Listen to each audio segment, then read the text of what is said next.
It's another day in a world gone mad. Hello, I'm Jeff Allen Wolf, and I'm back again to give my commentary on the news. Thank you for joining me. And no, you're not going crazy. There was no episode Tuesday after Memorial Day. Because of the holidays, I took a break, so you didn't miss anything. Okay, here we go. This I came across. I wanted to share it with you, and it's from Robert Reich about the big, beautiful bullshit bill from Trump. You know, the bill where Trump says this will change everything in America. But in my opinion, Jeff, it's going to destroy America even further. Listen carefully. Share with anyone or defend against anyone who thinks this bill from Trump is wonderful. So I'm going to share this with you. I'm going to read what Robert Reich said with his facts. Friends, Reich starts, the old professor in me thinks the best way to convey to you how utterly awful the so-called one big beautiful bill is that was passed by the House last week actually would be to give you this short 10-question exam. Does the House's one big beautiful bill cut Medicare? Answer, yes, by an estimated $500 billion. Because the bill cuts Medicaid, how many Americans are expected to lose Medicaid coverage? Answer, at least 8.6 million. Will the tax cut in the bill benefit the rich or the poor or everyone? Overwhelmingly, the rich. How much will the top 0.1% of earners stand to gain from it? Nearly $390,000 per year. Think about this. The top 0.1% of earners in this country will gain $390,000 per year. If you figure in the benefits cuts and the tax cuts, will Americans making between about $17,000 and $51,000 gain or lose? Well, they'll lose about $700 a year. How about Americans with incomes less than $17,000? They'll lose more than $1,000 per year on average. How much will the bill add to the federal debt? $3.8 trillion over 10 years. And who will pay the interest on this extra debt? All of us, in both our tax payments and higher interest rates for mortgages, car loans, and all other longer-term borrowing. Who collects this interest? People who lend to the U.S. government, 70% of whom are American, and most of whom are wealthy. And here's a bonus question that Robert Reich threw in. Is the $400 million airplane from Qatar a gift to the United States for every future president to use, or a gift to Trump for his own personal use? It's a personal gift because Trump will get to use this plane after he leaves the presidency. Most Americans are strongly opposed to all of these things, according to polls, but if you knew the answers to these 10 questions, you're likely to be in a very tiny minority. That's because Reich says of the following. 1. Distortions and cover-ups emanating from Trump, magnified by Fox News and other right-wing outlets. 2. A public that's overwhelmed with the blitzkrieg of everything that Trump is doing and can't focus on this. 3. Outright silencing of many in the media who fear retaliation from the Trump regime if they reveal things that Trump doesn't want revealed. Robert Reich says, please do your part. Share this information as widely as possible. Look, this bill that passed in the House is awful. It's destructive and wrong on every single level. And like Robert Reich said, and I urge you as well, tell everyone you know about it. Hopefully you've seen this, and if not, I'm going to share this one with you. The Ukraine-Russia war, the attack from Russia on Ukraine. Ukraine says Russia launched its biggest drone attack yet, part of an escalating campaign. Russia launched its biggest drone attack against Ukraine overnight, a Ukrainian official said last Monday, part of an escalating bombing campaign that has further dashed hopes for a breakthrough in efforts to end the 3-year-old war. Now, on the third straight night of that significant aerial bombardment, U.S. President Donald Trump lashed out at Russian leader Vladimir Putin, saying he had gone crazy by stepping up attacks on Ukraine. The expansion of Russia's air campaign appeared to be another setback with U.S.-led peace efforts as Putin looks determined to capture more Ukrainian territory and inflict more damage. It comes after Kiev accepted an unconditional 30-day ceasefire in March that was proposed by the U.S., but that Moscow effectively rejected. This month alone, Russia has broken its record for aerial bombardments of Ukraine 3 times. Russia is also still pushing along the roughly 1,000-kilometer, 620-mile front line, where it has made slow and costly progress, and is assembling its forces for a summer offensive, analysts say. Only a sense of complete impunity can allow Russia to carry out such attacks and continually escalate their scale, Ukrainian President Zelensky wrote on Telegram last Monday. There's no significant military logic to this, but there is considerable political meaning, he said. The Russian bombardment included 355 drones. Yuri Inhat, head of the Ukrainian Air Force's communications department, told the Associated Press, calling it the biggest of the war. Russia fired 298 drones, 69 missiles, in what Ukrainian officials said was the largest combined aerial assault of the conflict. From last Friday to Sunday, Russia launched around 900 drones at Ukraine, officials said. Russia's defense ministry, meanwhile, said that its forces had shot down 103 Ukrainian drones overnight that were flying over southern and western Russia, including near Moscow. Russia's Federal Air Transport Agency said 32 flights scheduled to land at 3 Moscow airports had to divert amid Ukrainian drone attacks. Now, the numbers from Ukraine and Russia could not be independently verified. Soon after Russia's February 24, 2022 invasion, the conflict became a testing ground for increasingly sophisticated drone warfare. Drones are generally cheaper to produce than missiles. Now, Russia has received Iranian-made Shahed drones since 2022 and is now believed to be manufacturing its own version.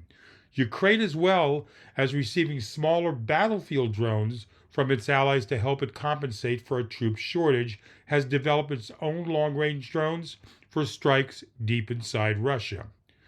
Now, supposedly, Donald Trump is, quote, angry, end quote, at Putin, and is disgusted, and he thinks that Putin is crazy with what he's doing, supposedly. So Trump's decision to what he's going to do with what's happening from Russia's actions, he's going to give Putin 2 more weeks before Trump makes a final decision.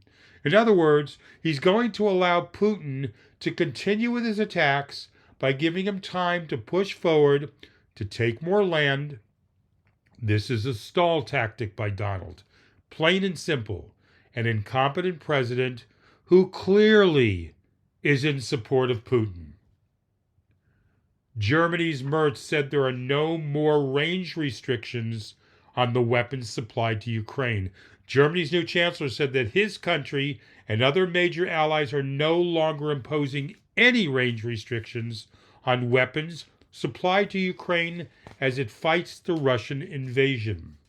Friedrich Merz has plunged into diplomatic efforts to try to secure a ceasefire and keep Western support for Ukraine intact since becoming Germany's leader nearly 3 weeks ago. Now, he explained that there are no longer any range restrictions for weapons that have been delivered to Ukraine, neither by the British, nor by the French, nor by us, and not by the Americans either. That means Ukraine can also defend itself by, for example, attacking military positions in Russia, Merz said at a forum organized by WDR Public Television. Until a while ago, it couldn't. It can now. We call this long-range fire in jargon, also supplying Ukraine with weapons that attack military targets in the hinterland, he added. He didn't elaborate, It wasn't clear whether he was referring to the easing of restrictions on longer-range weapons late this year.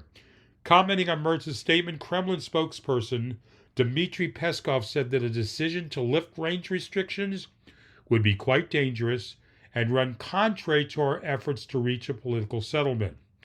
Now, Germany has been the second biggest supplier of military aid to Ukraine after the United States. Mertz's government has been tight-lipped on whether it will supply Taurus long-range cruise missiles, something his predecessor Olaf Scholz refused to do and Merz advocated for as opposition leader. Well, apparently that decision of the Taurus missiles were made, and the answer is no. The government has said it will no longer provide full details of the weapons it is supplying to Ukraine. Unlike Scholz's administration, he cited the need for strategic ambiguity. Taurus missiles have a range of up to 310 miles, and they said no to that. It's good to see the restrictions are being lifted from Ukraine on what they can do to fight back, considering Donald Trump and his actions to continually support Putin. Zelensky needs to be free to attack deep into Russia. Otherwise, Ukraine, his country, is lost. Did you know that clownfish shrink their bodies to survive ocean heat waves? Remember the movie Finding Nemo? Well, Nemo was a fish called a clownfish. Scientists now believe that to survive warming oceans, clownfish cope by shrinking in size. Scientists observed that some of the orange-striped fish shrank their bodies during a heat wave off the coast of Papua New Guinea. Fish that slimmed were more likely to survive. Now, heat waves are becoming more common and intense underwater due to the climate change. Warmer water temperatures can bleach sea anemones that clownfish call home, forcing them to adapt to stay alive. Scientists monitored and measured 134 colorful clownfish in Kimbe Bay during an intense heat wave in 2023 that's still bleaching corals worldwide. They found that 101 clownfish decreased in length on one or more occasions from heat stress. Now, we were really shocked at first when we saw that they were shrinking at all, said study author Morgan Bennett Smith with Boston University. The findings were published Wednesday in the journal Science Advances. Though scientists don't yet know how clownfish shrink, one idea is that they could be reabsorbing their own bone matter. It's possible the smaller stature may help the clownfish save energy during a stressful scorch from heat, since smaller fish need less food. You know, it's always fascinating with the strangeness of nature and the way different animals adapt to stressful circumstances. And finally, I offer you a story to offset all the negative news, if that's possible. An Oregon man who quit his job at a tire company and liquidated his retirement savings to set sail for Hawaii with his cat, Phoenix. He reached his destination Saturday. He was welcomed by cheering fans at the end of a weeks-long journey that he documented for the mass of his followers on social media. Oliver Widger, who also was greeted by Hawaii Governor Josh Green at the Waikiki Yacht Club on Oahu, acknowledged he was nervous facing the crowd, which included reporters. Widger said he was feeling really weird, not seasick, but I just feel like I have to hold on to things to not fall over. He became an online sensation with this story, which followed a diagnosis 4 years ago with a syndrome that carried a risk of paralysis and made him realize he disliked his managerial job. He quit his job with no money, no plan, $10,000 of debt, and the goal of buying a sailboat and sailing around the world. He taught himself to sail mostly via YouTube. Moved from Portland to the Oregon coast, he spent months refitting the $50,000 boat he bought. He set sail for Hawaii with Phoenix, his cat, in late April, documenting their experiences for his more than 1 million followers on TikTok and 1.7 million followers on Instagram. He said he thinks his story, which made national news, resonated with people. I think a lot of people are, you're grinding at your job all day long, and it doesn't really matter how much money you make at this point.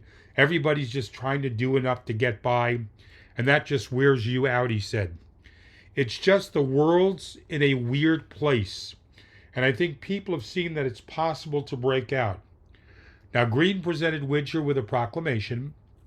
Fans swarmed Widger after the news conference, many holding cameras and seeking selfies. The scariest part of the trip came when a rudder failed, Widger said. Highlights included seeing dolphins and whales and periods of calm Pacific waters. Being in the middle of the ocean when it was completely glass in every direction was an absurd feeling, he said. Now, Widger, 29, said he never truly felt alone since he was communicating with friends by means, including video conferencing. But he also lamented not experiencing the open waters in a way that other sailors who didn't have access to tools like Starlink internet satellites have in years before. He said he may travel next to French Polynesia, but he said he had been focused on getting to Hawaii, not on what he'd do after that. He said he also needs to make repairs to his boat. Our cat Phoenix is looking at me right now saying, hey, maybe I could do something like that? No, I don't think so, Phoenix. We are perfectly fine at home or with local travels. This is A World Gone Mad. I'm Jeff Allen Wolf. I'll be back Friday with another episode. Send a text, an email, or a phone call my way. Looking forward to hearing from you. Until then, stay hopeful.